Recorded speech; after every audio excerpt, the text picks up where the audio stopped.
यदि जीतू पटवारी सवाल उठा रहे हैं कि आपने यूसीसी उत्तराखंड में लागू किया तो क्या फायदा मिला, गुजरात में लागू किया तो क्या फायदा मिला, असम में लागू किया तो क्या फायदा मिला, और यदि इससे आदिवासियों के हकों पर, अधिकारों पर कुठाराघात होगा तो सवाल क्यों नहीं बनता। लेकिन आप कह रहे हैं कि तुष्टीकरण की राजनीति कर रही है। तुष्टीकरण से क्यों जोड़ रहे हैं उनके सवालों को? देखिए, कांग्रेस का ये बयान कि इससे क्या फायदा नुकसान है, ये व्यापार नहीं है। ये माताओं बहनों के अधिकार की लड़ाई है। और राहुल गांधी जी को आपने देखा होगा, वो लाल किताब एक लेकर हमेशा घूमते हैं जेब में। ये हम्म। लाल किताब में ही मेंशन है। स्वर्गीय डॉक्टर अंबेडकर जी ने जब संविधान सभा की बैठक हुई थी, उसकी जो मेन बहस हुई थी, उसमें इसको उन्होंने पारित करने का प्रयास किया। उनके हम्म। साथ मुंशी राम जी, अय्यर जी, सब बड़े नेताओं ने प्रयास किया। मगर मुस्लिम वर्ग के जो उस समय नेता थे, उन्होंने कहा कि इस समय चूंकि विभाजन का समय है, देश का विभाजन हुआ था, तो ये समय उचित नहीं है इस पर। तो इसलिए उन्होंने संविधान सभा की बैठक में अनुच्छेद 44 में इसको डाल दिया कि जब उचित समय होगा तो राज्यों को इसको लागू करना होगा। तो क्या कांग्रेस पार्टी राहुल गांधी जी के जिस पर बार बार संविधान की किताब को लेकर साथ में घूमते हैं, तो क्या संविधान में जो लिखा है उसका पालन करना कांग्रेस पार्टी नहीं चाहती? हम्म। और हमने बार बार देखा, 3 तलाक का मुद्दा हो, महिला आरक्षण का बिल हो, अभी यूसीसी का मुद्दा हो, हर समय कांग्रेस विरोध करती है। कांग्रेस साफ तौर पर दिखाती है कि उनको महिलाओं के आरक्षण से, महिलाओं के सशक्तिकरण से कोई लेना देना नहीं है।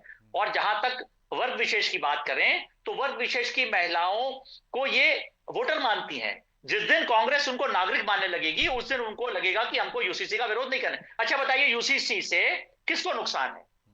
यूसीसी का जो नफा नुकसान की बात जीतू पटवारी जी कर रहे हैं, इससे माताओं बहनों को बराबरी का हक मिलेगा। जो बेटियों को संपत्ति में उत्तराधिकार में हक नहीं मिलता, बेटों को मिलता है, उस पर बराबरी से होगा। सबका रजिस्ट्रेशन होगा, माताओं शादी का रजिस्ट्रेशन होगा। तो ये जो अधिकार माताओं बहनों को नहीं मिलते वर्ग विशेष के, उनको उनको अधिकार मिलेगा।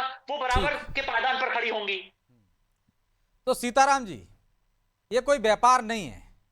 संविधान की जिस लाल किताब को लेकर राहुल गांधी घूम रहे हैं, उसी संविधान के दायरे में ये लागू हो रहा है। तो आप इसमें नफा नुकसान क्यों ढूंढ रहे हैं? महिला सशक्तिकरण के लिए है ये, तो क्या आप महिला विरोधी हैं? धन्यवाद चौकसे साहब। मैं आप सहित पूरी पैनल को और समस्त दर्शकों को कांग्रेस पार्टी की ओर से अभिनंदन करता हूं। अभी मेरे मित्र गर्ग साहब को सुन रहा था। हम यूनिफॉर्म सिविल कोड के खिलाफ नहीं हैं। हम यूनिफॉर्मिलिटी के नाम पर यूनिफॉर्म छीनने का जो कृत्य भारतीय जनता पार्टी कर रही है, उसके खिलाफ। बात नंबर 1, मेरे मित्र को मैंने बड़े ध्यान से सुना। सच कभी कभी जुबा पे आ ही जाता है, मेरे मित्र के भी आ गया। भारत का संविधान आपके लिए एक लाल किताब है और हमारे लिए पूजनीय है बाबा साहब का, जिससे आज भारत का प्रत्येक भारतवासी जीवन में हर चीज के लिए संघर्षरत रहता है। उसी लाल किताब, उसी बाबा साहब के संविधान के लिए।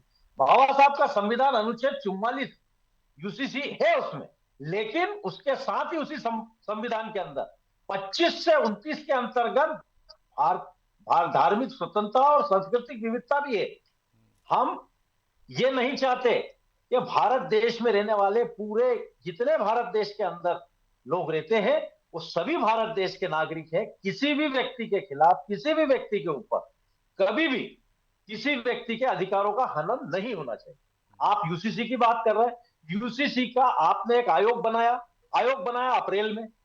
मध्य प्रदेश करीब 8 करोड़ की आबादी का पूरा प्रदेश है। क्या आपके आयोग पूरे सभी जिलों में जाकर लोगों से, धार्मिक गुरुओं से, महिला मंडल के प्रतिनिधियों से, सभी से क्या राय ले ली? क्या एक ड्राफ्ट, एक मसौदा तैयार कर लिया? क्या कानूनविदों से बात कर ली? जहां तक सवाल यूसीसी का, नहीं तो सीताराम जी, 21 सीताराम जी, बार लॉ कमीशन जो अभी कहा, आप कह रहे 21 हैं बार कि लॉ किसी से कमीशन राय ले किसने ली कहा? क्या? आज ही भोपाल में हाँ सिलसिला जारी है। जी बीजेपी ने अपनी राय जी दे दी, धर्म गुरुओं से जी। राय चल रही है, वो देने पहुंचे हैं। मेरा कांग्रेस ने कौन निवेदन है सी क्या राय सर? दी, ये तो बताइए। आप बड़ी चिंता कर रहे हैं, महिलाओं की चिंता हम कर तो रहे कह हैं, रहे हैं ना, वर्ग की चिंता आप कर रहे हैं, समझिए। तो राय क्या दी आपने? हम आप तो गए ही नहीं मेरी बात अभी तक। सुनिए, मेरी बात सुनिए सर। हम यूसीसी के खिलाफ नहीं है। नहीं है यूसीसी तो के बताइए ना नाम उसमें जो पर कमी जो है, वोट की राय दीजिए राजनीति अपनी। करें, अरे खिलाफ नहीं हम तो है। एक कह रहे हैं ना।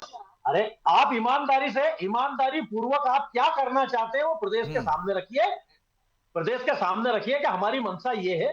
हमको अगर कोई उसमें संशोधन होगा तो हम बताएंगे कि साहब इससे टूट होगी, इससे नहीं होगी, इसको जोड़िए करके नहीं, लागू आप तो करिए। राय कौन देने मना का कर रहा है? सिलसिला है ना, नहीं, आप नहीं, इंतजार क्यों कर रहे हैं कि हाँ। पूरा ड्राफ्ट आए? आप तो पहले ही दीजिए ना नहीं, कि ये चीजें होना नहीं, चाहिए क्यों उसमें, दिया? और जब नहीं अरे हो तब आप कहिए कि हमको- हमने ये सलाह दी थी, ये राय दी थी, हमारी मानी नहीं है।